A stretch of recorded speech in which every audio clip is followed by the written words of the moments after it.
شروع اللہ کا نام لے کر جو بڑا مہربان نہایت رحم والا ہے۔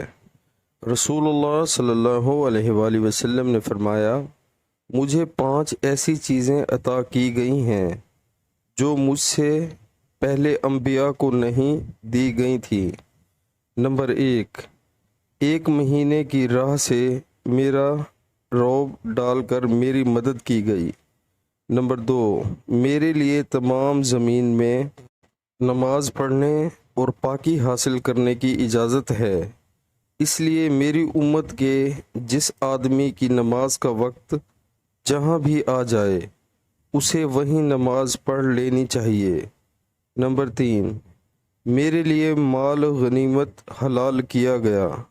نمبر 4، پہلے انبیاء خاص اپنی قوموں کی ہدایت کے لیے بھیجے جاتے تھے، لیکن مجھے دنیا کے تمام انسانوں کی ہدایت کے لیے بھیجا گیا ہے۔ نمبر 5، مجھے شفاعت عطا کی گئی ہے۔ صحیح البخاری کتاب نماز کا بیان۔ نبی کریم صلی اللہ علیہ وآلہ وسلم کا ارشاد کہ میرے لیے ساری زمین پر نماز پڑھنے اور پاکی حاصل کرنے یعنی تمیم کرنے کی اجازت ہے۔ حدیث نمبر 438۔ پیارے مسلمانوں، اللہ تعالی ہمیں حدیث پاک سن کر اس پر عمل کرنے کی توفیق عطا فرمائے، آمین۔